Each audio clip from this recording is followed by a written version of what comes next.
This video is brought to you by Trago. Trago एक opinion trading platform है जिसमें आप सिंपल यस और नो में जवाब देकर पैसे कमा सकते हैं। अब ट्रागो यूजर्स के पास मौका है कि वो ऐप पे साइन इन करके एक एक्सक्लूसिव व्हाट्सएप कम्युनिटी का पार्ट बन सकते हैं, जहां पर आपको मिलेगी फुटबॉल रिलेटेड कंटेंट, गॉसिप्स। आप डिस्कशन कर सकते हैं फेलो यूजर्स के साथ और आप उसमें पोल्स का भी हिस्सा बन सकते हैं, जो कि फ्री ऑफ कॉस्ट कराए जाते हैं इस व्हाट्सएप ग्रुप में। ट्रागो में आपको बहुत सारे ट्रेंडिंग इवेंट्स मिलेंगे, जैसे आज एक इवेंट है कि फीफा वर्ल्ड कप के दूसरे सेमीफाइनल में क्या फ्रांस मोरक्को को हरा सकता है। तो मैं यहां पर येस सेलेक्ट करके 1000 रुपीज इन्वेस्ट करूंगा और इसकी जो भी विनिंग्स है वो इंस्टेंटली यूपीआई से आप विड्रॉ कर सकते हैं। एक लकी विनर को मिलेगा रेडमी स्मार्टफोन जीतने का मौका। तो लिंक जो है ट्रागो का डिस्क्रिप्शन और पिन कमेंट में मैंने डाल दिया है। Please head down there and download the Trago app now. और अर्जेंटीना पहुंच चुकी है वर्ल्ड कप के फाइनल में। बहुत ही शानदार परफॉर्मेंस क्रोएशिया के अगेंस्ट, और जैसा मैंने अपने प्रीव्यू में भी कहा था कि क्लिनिकल होना बहुत ज़्यादा ज़रूरी है, आपको चांसेस लेने बहुत ज़्यादा ज़रूरी है। अगर आप चांसेस नहीं लेंगे तो क्रोएशिया आपको पनिश कर सकता है, और इस चीज़ का खासा ध्यान रखा अर्जेंटीना ने। और एक बेहतरीन परफॉर्मेंस कुछ ज़्यादा दिखा नहीं क्रोएशिया से, जैसा हमको लगा था। उनकी मिडफील्ड है, वहाँ पर वो स्टाइफल करने की कोशिश कर सकते हैं अर्जेंटीना को। लेकिन एक बात जो बहुत अच्छी रही है अर्जेंटीना और स्कलोनी की, कि ऑपोजिशन के हिसाब से उन्होंने हमेशा अपना लाइनअप उतारा है। हम चाहे नेदरलैंड्स वाले मैच की बात कर लें, जहां पे उन्होंने बैक थ्री खिला दी थी नेदरलैंड्स की बैक थ्री को काउंटर करने के लिए। आज उन्होंने 4 मिडफील्डर खिला दिए ताकि वो सुपीरियोरिटी बनी रहे। मिडफील्ड में जो नंबर्स हैं उसमें डोमिनेशन मिले अर्जेंटीना को, और बिल्कुल वही हुआ। क्रोएशिया को अपना गेम बिल्कुल नहीं खेलने दिया। मॉड्रिच मतलब obviously he is a legend of the game and what a career Modric का। लेकिन मेरे हिसाब से आज मॉड्रिच का बहुत कुछ खास इंपैक्ट रहा नहीं गेम में, और that is down to Argentina की और स्कलोनी की टैक्टिकल ब्रिलियंस। तो बहुत ही शानदार गेम वहां पर। और मतलब आज का जो गेम था ना, उसको ज़्यादा टैक्टिकली एनालाइज करने का कुछ है नहीं ऐसा, बिकॉज जैसा मैंने कहा मिडफील्ड में बेहतरीन तरीके से अर्जेंटीना ने बॉल को रखा। और शुरू में ज़रूर उन्होंने थोड़ा सा पोजेशन अलाउ किया क्रोएशिया को, लेकिन जब खट 2 चांसेस मिले शुरू में और काउंटर पे मारा। और एक बात मैं क्लियर कर देना चाहता हूँ कि क्लियर पेनल्टी थी, उसमें तो कोई डाउट ही नहीं है। It was a clear pen, और पता नहीं क्यों लोगों को डाउट लग रहा है कि वो पेनल्टी थी कि नहीं थी। मेरे हिसाब से पेनल्टी थी। रेड कार्ड नहीं था क्योंकि देजान लॉवरेन खड़े थे, तो अगर वो लिवाकोविच से मिस भी हो जाता तो लॉवरेन लास्ट मैन होते, तो फाउल तो था वो। लेकिन रूल्स के हिसाब से it was not a red card offence, तो ठीक है। मतलब मेरे हिसाब से फेयर डिसीजन था।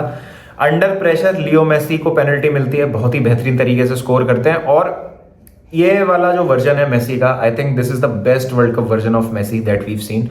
और अगर आप देखिए मेसी के फैन हैं नहीं हैं, आप किसी भी और प्लेयर को सपोर्ट करते हैं, किसी भी टीम को सपोर्ट करते हैं, बिल्कुल कोई इसमें दिक्कत नहीं। लेकिन आप अगर अभी भी एक्नॉलेज नहीं करते हैं कि मेसी क्या कर रहे हैं फुटबॉल फील्ड पे और वो किस तरीके के फुटबॉल प्लेयर हैं, तो आई थिंक आपको मेरे हिसाब से दूसरा स्पोर्ट देखना चाहिए, विद ऑल ड्यू रिस्पेक्ट। क्योंकि अगर एक फुटबॉल देखने वाला व्यक्ति मेसी का नहीं मान सकता है कि गेम क्या है किसी भी तरीके से, तो आई थिंक वो, मुझे नहीं पता कि वो फिर किस तरीके से, किस नज़रिए से वो फुटबॉल देख रहे हैं। Absolutely fantastic. और जो मेसी ने किया, वो अल्वारेस का जो स्पेशली जो तीसरा गोल मारा अर्जेंटीना ने, that was amazing, absolutely out of this world.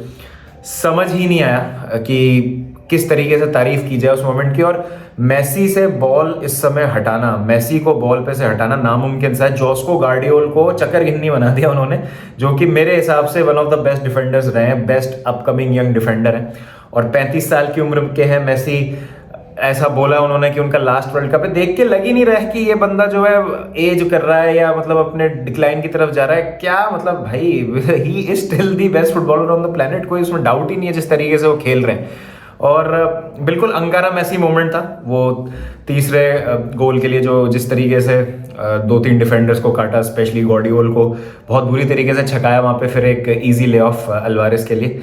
तो ब्रिलियंट परफॉर्मेंस अर्जेंटीना की। जैसे मैंने कहा क्रोएशिया का ज़्यादा थ्रेट नहीं था। मुझे तो याद नहीं कि एमी मार्टिनेज ने कोई खासा सेव किया हो। बहुत आई थिंक 80 मिनट के बाद बहुत देर तक तो कोई शॉट ऑन टारगेट ही नहीं था क्रोएशिया के साथ। लॉवरो मायर का एक शॉट आया था, बाकी उसके अलावा तो अटेम्प्ट ही नहीं किया क्रोएशिया ने इतने ज़्यादा इंटेंट। और उसके साथ बट इंटेंट एज इन कि क्रोएशिया करने की कोशिश कर रही थी, बट इतना बढ़िया तरीके से टैक्टिकली आउटप्ले किया है। क्रेडिट जाता है स्कलोनी को, और जिस तरीके से टीम सेटअप है, और बहुत अच्छी तरीके से एक हमारा जो फाइनल का लाइनअप है वो सेटअप हो रहा है। अब आज फ्रांस और मोरक्को का गेम है, मुझे लगता है फ्रांस जीत जाएगी उसमें। तो फ्रांस अर्जेंटीना फाइनल हमको देखने को मिल सकता है। क्या मेसी वर्ल्ड कप जीत सकते हैं? ये मतलब एक फेरी टेल क्या ये पूरी हो सकती है? करियर पूरा हो जाएगा मेसी का। ओनली ट्रॉफी जो नहीं है उनके पास, एकमात्र ट्रॉफी, वो है फीफा वर्ल्ड कप। अब देखिए, मैंने अपनी लाइव स्ट्रीम में भी कहा था कि 2011 इंडियन क्रिकेट टीम की वाइब दे रही है ये अर्जेंटीना की जो टीम है। जैसे 2011 में सारे प्लेयर्स जितने भी थे वो सचिन तेंदुलकर के लिए खेल रहे थे और उन्होंने कहा था ये उनका लास्ट वर्ल्ड कप है और हमारे पास एक मौका है कि सचिन के साथ वर्ल्ड कप जीतने का। तो कुछ कुछ वैसा ही, मतलब सचिन को जैसे सब प्लेयर्स जो उस टाइम क्रिकेट खेल रहे थे अपना आइडल मानते थे, सेम चीज़ हम मेसी के लिए कह सकते हैं। इस टीम में मेसी को आइडल मान के और उनको देखते हुए काफ़ी लोगों ने अपनी फुटबॉल खेलना स्टार्ट किया अर्जेंटीना की स्क्वाड में। तो एक बहुत ही रोमांटिक मोमेंट हो सकता है। और मतलब आज जिस तरीके से खेली ना अर्जेंटीना और जो मेसी का परफॉर्मेंस था, मुझे काफ़ी अब ऐसा लग रहा है कि अर्जेंटीना जीत जाए तो मतलब एक बहुत ही अच्छी और एक हैप्पी एंडिंग और एक रोमांटिक एंडिंग होगी। फिर से मैं कहूँगा Luka Modric, I think legend of the game, the best midfielder that I have ever seen, और उसमें तो कोई दो राय नहीं है। लॉन्जिविटी की मिसाल है लूका मॉड्रिच, और क्वालिटी और जिस तरीके से उनका गेम रहा है एकदम लाजवाब। और I just wish him luck, और होपफुली हम उनको और थोड़े से टाइम तक देख पाए। लेकिन मुझे लगता है आई थिंक कि उनका लास्ट वर्ल्ड कप होगा। और क्रोएशिया को लगातार 2 वर्ल्ड कप में, एक बार फाइनल में पहुंचाना और इस बार सेमीफाइनल में पहुंचाना बहुत बड़ी। तो congratulations to Luka Modric and a brilliant career I think. और जैसा मैंने कहा, लूका मॉड्रिच एक एग्जांपल है लॉन्जिविटी का और क्वालिटी का, कि सालों साल अपने गेम पे टॉप पे रहना, और age is just a number, और वैसे ही परफॉर्म करते रहना सालों साल, तो बहुत बड़ी बात है। तो ये एक छोटा सा मेरा रिएक्शन है गेम का। आप बताएं कमेंट सेक्शन में आपके थॉट्स क्या हैं, और फिर देखते हैं आज सेमीफाइनल में क्या होता है दूसरे, Morocco France. I will be at my usual spot आज के वॉच अलॉन्ग के लिए, तो मुलाकात करेंगे आपसे जल्दी। चलिए गाइस, फिर मिलते हैं, जब तक ध्यान रखें अपना, टेक केयर एंड